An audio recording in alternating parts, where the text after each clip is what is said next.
Bismillahirrahmanirrahim. Assalamualaikum warahmatullahi wabarakatuh. Pada video kali ini saya akan menjelaskan tentang koneksi antar materi pada modul 3.1 tentang pengambilan keputusan berbasis nilai kebajikan sebagai pemimpin. Nah, apa kaitan Patra Triloka Ki Hajar Dewantara dengan pengambilan keputusan sebagai pemimpin? Pertama ada Ing Ngarso Sung Tulodo, Ing Madio Mangunkarso, Tuturi Handayani. Jadi Triloka Ki Hajar Dewantara ini berkaitan pertama makna guru sebagai teladan bagi muridnya. Yang kedua, guru harus bisa menjalin komunikasi dan mampu memotivasi murid dalam hal ini memberikan dorongan. Yang ketiga, guru ini mendorong muridnya untuk berkembang sesuai potensinya. Sehingga dari pengertian secara filosofis saya dari Ing Ngarso Sung Tulodo di depan beri teladan, Ing Madio Karso di tengah membangun motivasi, dan Tuturi Handayani di belakang memberikan dukungan. Sehingga guru harus mampu memposisikan dirinya agar dapat memberikan keputusan, membimbing kodrat murid, dan menumbuhkan kebajikan universal. Nah, keputusan diambil perlu ada 3 unsur, yaitu pertama berpihak pada murid, berdasarkan nilai-nilai kebajikan universal, dan bertanggung jawab terhadap segala konsekuensi dan keputusan yang diambil. Sehingga jelas kaitan antara Patra Triloka Ki Hajar Dewantara dengan pengambilan keputusan kita sebagai pemimpin maupun sebagai guru di kelas. Nah, yang kedua, nilai-nilai dalam diri yang berpengaruh dalam pengambilan keputusan. Yang pertama, ada nilai-nilai kebajikan universal, diantaranya keadilan, keselamatan, tanggung jawab, kejujuran, rasa syukur, lurus hati, berprinsip, integritas, kasih sayang, rajin, berkomitmen, percaya diri, kesabaran, keamanan, dan lain-lain. Nah, kesemua ini adalah nilai-nilai kebajikan universal yang dapat diterima semua orang. Nah, tentunya nilai-nilai tersebut akan menjadi nilai bagi dalam diri kita sebagai seorang guru.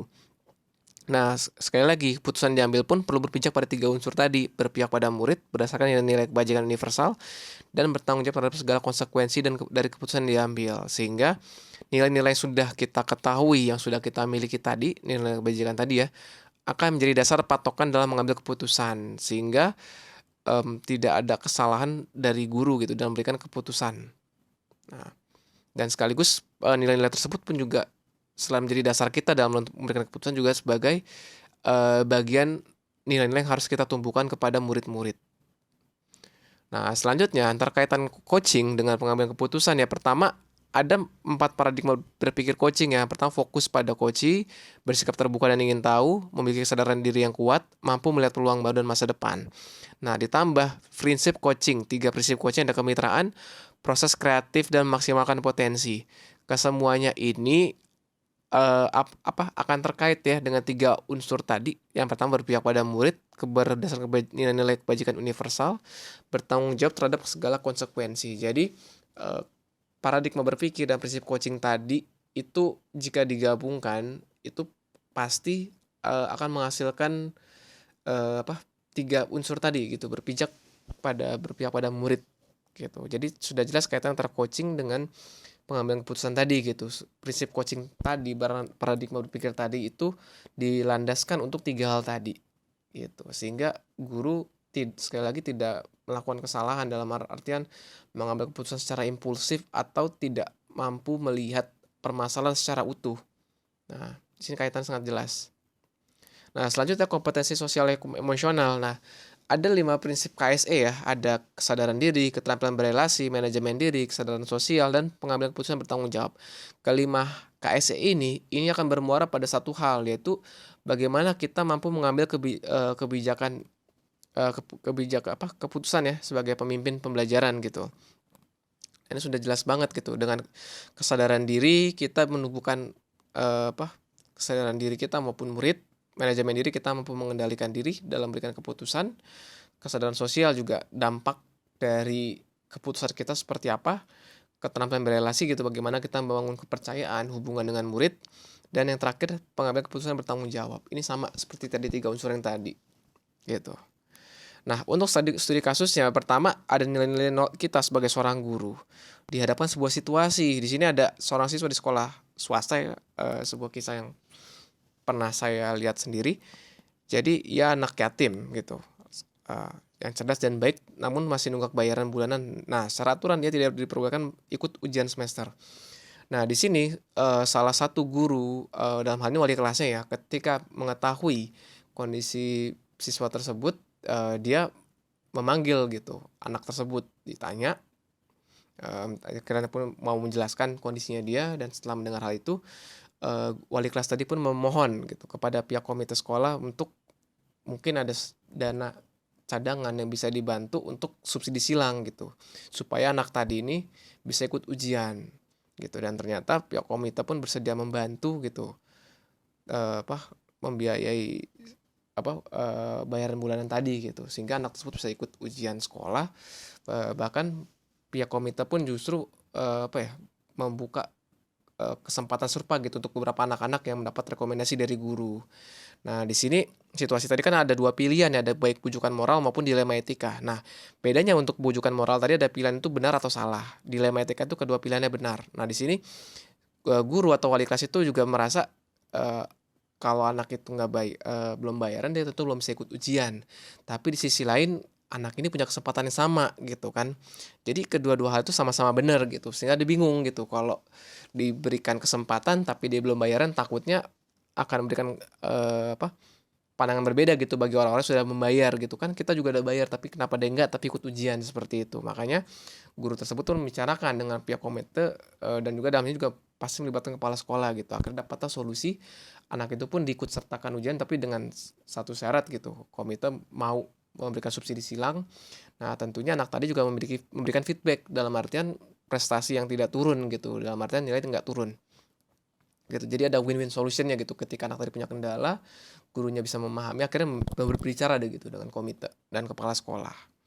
Nah, akhirnya setelah dengan nilai-nilai tadi gitu kan, di hadapan sebuah situasi ada dua pilihan tadi, bujukan walaupun dilema etika, muncullah sebuah keputusan tadi gitu yang akhirnya win-win solution. Nah, akhirnya pengambilan keputusan tepat ini ada apa saja sih yang boleh dan tidak boleh dilakukan. Pertama, perhatikan segala aspek atau sudut pandang lain. Yang kedua, tidak boleh dilakukan secara tergesa-gesa.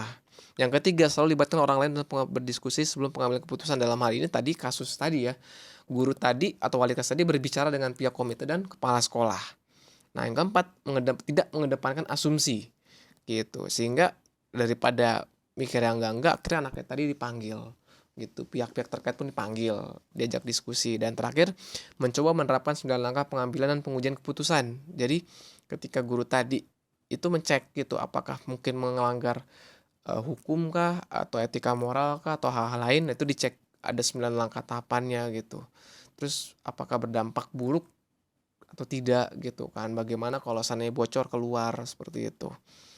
Nah, selanjutnya, apa sih tantangan dalam menerapkan kebijakan pengambil keputusan? Yang pertama ini ada perbedaan persepsi dari kawan diskusi gitu ya. Jadi ya, dalam artian mungkin sama-sama benar tapi punya pandangan berbeda gitu bagaimana wujud tadi. Mungkin dalam kasus yang tadi ya, ada guru beranggapan, lah dia kan belum bayar nggak usah ikut lah gitu kan. Itu benar secara peraturan gitu kan. Tapi ada yang bilang, kasihan lah anaknya kan punya hak seperti itu. Jadi kedua sama-sama benar.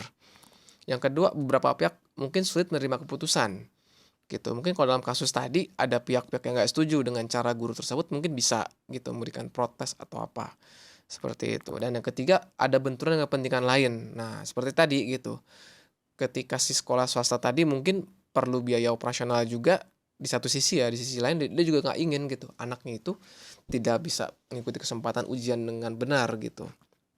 Nah, bagaimana menghadapi tantangan tadi? Tentunya dengan pentingnya komunikasi. Dan yang kedua, perlu saling menghormati. Dalam kasus tadi, wali kelas itu berusaha berkomunikasi dengan pihak komite maupun kepala sekolah, solusi terbaik apa gitu untuk menangani masalah ini. Nah, apa sih dampaknya gitu ketika pengambilan keputusan tadi berjalan? Yang pertama, bisa jadi terjadi ketegangan gitu, karena kedua pihak mungkin merasa sama-sama benar gitu.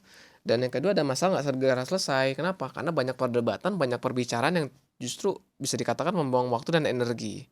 Dan yang ketiga, semakin berlarut-larut masalah, tentunya makin banyak pihak-pihak lain yang tidak relevan terlibat, yang ikut campur, yang tahu gitu. Misalnya tadi antara wali kelas tadi dengan kepala sekolah maupun komite, tapi karena berlarut-larut mungkin ada guru-guru lain yang mendengar, pihak-pihak lain mendengar gitu, yang akhirnya membuat keputusan tadi juga jadi makin dilematis ketika diputuskan gitu. Nah, selanjutnya adalah apa sih pengaruh pengambilan keputusan terhadap pembelajaran? Yang pertama, prinsipnya itu pembelajaran harus disesuaikan dengan minat, profil, dan kesiapan belajar. Hal ini sesuai dengan berpijak kepada kepentingan murid. Yang kedua, pemetaan profil belajarnya juga jelas. Gitu. Sebelum pembelajaran ada asesmen diagnostik. Gitu. Yang ketiga, perlunya penerapan diferensiasi konten, proses maupun produk dalam pembelajaran. Nah, ini ketiga hal tadi tuh, bahkan yang terakhir ya, memberikan pertanyaan reflektif agar menumbuhkan kedewasaan berpikir. Keempat hal ini tuh semua berpijak kepada murid dari tiga unsur tadi, gitu. Sehingga ketika guru memutuskan bagaimana menggunakan metode, bagaimana penugasan, bagaimana penilaian, itu berpijak pada prinsip yang sama, gitu, berpijak pada murid. Nah, bagaimana apakah pengambil keputusan berpengaruh pada masa depan murid? Tentu. Pertama, itu bisa menjadi solusi bagi masalah murid pada waktu itu. Gitu. Ketika murid itu kesulitan untuk kayak tadi kasus tadi ya, dia tidak bisa ujian karena belum bayaran, karena pihak sekolah memberikan kebijakan, dia bisa ikut ujian. Yang kedua, bisa menjadi motivasi bagi murid. Tentunya ketika murid itu dibantu dan memang merasa balas budi ya, dalam artian dia harus menyadari gitu posisi dia dan apa yang bisa dilakukan, tentu itu akan menjadi motivasi yang baik bagi dia, dalam artian bisa menjaga prestasinya dia, mungkin dia bisa mengejar cita-citanya seperti itu dan jadi suatu hal baik yang dikenang seumur hidup. Yang ketiga, ini tadi jadi sebuah hal berkesan yang akan diingat sepanjang hidup gitu. Ketika dia sudah dewasa nanti, kebaikan-kebaikan tadi mungkin bakal diceritakan kepada pasangannya, kepada anaknya, kepada rekan-rekannya gitu, bahwa dulu dia pernah mengalami masalah sulit di sekolah dan ada orang-orang baik yang membantunya gitu. Sehingga saya mengatakan pengambilan keputusan itu berpengaruh pada masa depan tertentu. Saya setuju. Dan yang ketiga, bagaimana materi ini dengan kaitan dengan modul sebelumnya? Pertama, untuk pembelajaran berpihak pada murid, ini sesuai dengan 3 prinsip pengambilan keputusan tadi gitu. Ya, pembelajaran berpihak pada murid. Yang tadi 3 prinsip tadi ya, berpihak pada kepentingan murid. Yang kedua, pembelajaran sosial emosional tadi, guru bisa memahami dan menerapkan pengambilan keputusan dengan lebih baik berdasarkan prinsip KSE tadi, 5 prinsip KSE tadi. Dan yang terakhir untuk coaching tadi, itu sesuai dengan paradigma berpikir coaching, bersifat ingin tahu seperti itu. Fokus pada coaching. Ini ketiga materi sebelum-sebelumnya ini memiliki semuanya ya, semua saling memiliki keterkaitan gitu, saling mengisi, saling melengkapi, dan tentunya ini akan kembali kepada kebaikan guru tadi gitu dalam mengambil keputusan yang baik bagi murid dan maupun sekolah gitu, apalagi juga sebagai kepala sekolah nanti seperti itu. Nah, apa yang saya pahami dari materi tadi gitu, di sini ada masalah dilema etika dan rujukan moral. Saya memahami perbedaan prinsipnya gitu. Kedua hal tadi ada yang diputuskan benar atau salah, atau keduanya benar. Yang keempat, 4 paradigma pengambilan keputusan tadi. Di sini ada individu versus kelompok, jangka pendek, jangka menengah, seperti itu. Nah, itu ada hal-hal yang mungkin berbenturan gitu antar kelompok. Yang ketiga, tiga prinsip pengambilan keputusan tadi, seperti dijelaskan di awal tadi, ada berpihak pada murid, pengambilan keputusan bertanggung jawab, seperti itu. Dan 9 langkah pengambilan pengujian keputusan tadi. Ini adalah langkah-langkah bagaimana seorang mengambil keputusan itu, ada kurang lebih 9 langkah-langkah yang perlu ditelaah, yang perlu dipikirkan kembali. Jadi untuk pengambilan keputusan ini tidak bisa dilakukan secara impulsif atau tiba-tiba. Nah, itu. Nah, di sini bagaimana penerapannya gitu. Nah, penerapan tadi pernah saya melakukan ya. Dalam hal ini saya pernah menerapkan gitu ya, ketika ujian sekolah ya, ada satu siswa yang bisa dikatakan dia bukan membuat contekan gitu, tapi lebih sering karena gelisah ya, mungkin karena nggak ngerti, dia sering larak lirik gitu. Saya sudah memperhatikan gitu. Akhirnya saya panggil anak itu keluar kelas, kita ajak ngobrol, bicara keluar gitu. Saya kasih tahu gitu, kalau memang masih seperti itu terus, ada pengawas lain lihat, bisa jadi berbahaya gitu.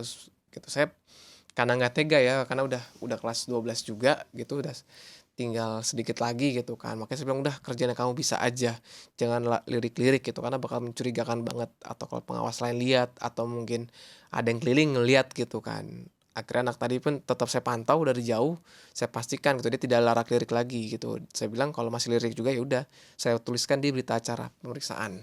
Akhirnya anak pun tersebut bersedia gitu, nggak larak lirik sepanjang sisa waktu ujian tadi gitu. Dan setelah selesai ujian pun saya bilang, oke, bagus, kamu udah berusaha kerjain semampu kamu gitu, yang penting banyak doa aja gitu. Di sini kan ketika saya memutuskan untuk manggil atau saya laporkan kan bakal berbahaya kan, karena takutnya mempengaruhi kelulusannya gitu. Di satu sisi kalau dia nggak lulus kan juga kasihan gitu, mungkin bisa menunda kesempatan kuliahnya seperti itu. Nah, dampak bagi saya pribadi sebelum belajar dari modul itu, pertama, saya sering untuk keputusan itu secara tergesa-gesa gitu. Dalam artian bagi saya ketika itu benar udah segera putuskan gitu. Saya nggak melihat aspek-aspek lain gitu. Saya sosok yang kaku terhadap aturan. Bagi saya itu aturan seperti itu ya udah jangan dilanggar, jangan coba-coba dibelokin gitu. Nah, sudah belajar dari modul tadi saya berusaha memahami sebuah masalah dari sudut pandang tadi, seperti kasus tadi gitu. Ketika saya melihat siswa gitu yang gelisah ngerjainnya, yang larak-lirik gitu kan, akhirnya saya juga memahami gitu. Mungkin dia emang nggak mampu di pelajaran ini atau emang nggak suka pelajaran itu. Akhirnya ya udah gitu dia bisa mungkin dia harus lulus gitu. Cuman caranya aja yang nggak bener gitu. Harusnya kan bisa dengan dia belajar sendiri atau sama kelompok ya gitu. Yang kedua, saya jadi lebih bijak dalam mengambil keputusan gitu. Dalam hal ini saya nggak langsung laporin dia atau nulis di berita acara ujian gitu kan kalau dia nyontek gitu. Maka saya kasih tahu, saya kasih kesempatan, oke kalau masih gitu juga terpaksa itu, kalau enggak ya udah saya tetap awasin gitu. Nah, di sini pentingnya pelajari modul ya. Pertama, saya sebagai individu ini sebagai sarana meningkatkan kualitas diri saya sebagai guru khususnya. Dan kedua, mendapatkan pengetahuan baru yang perlu diterapkan dan diimbaskan. Nah, untuk pengambilan keputusan tadi ini suatu hal yang krusial ya, dan sebuah keterampilan yang perlu dilatih dan diasah terus gitu. Jadi meskipun kita hanya guru di kelas pun kita juga perlu hal seperti ini gitu. Kita bisa menyelenggarakan pembelajaran yang berpihak pada murid. Yang kedua, jika sebagai pemimpin nanti ya kita bisa memberikan keputusan terbaik baik bagi diri kita maupun institusi. Dan yang kedua, kita kena pemimpin, kita bisa menciptakan lingkungan yang aman dan adil. Nah, itu sekian dari saya penjelasan saya terkait antar materi di modul 3.1. Kurang lebihnya mohon maaf. Wassalamualaikum warahmatullahi wabarakatuh.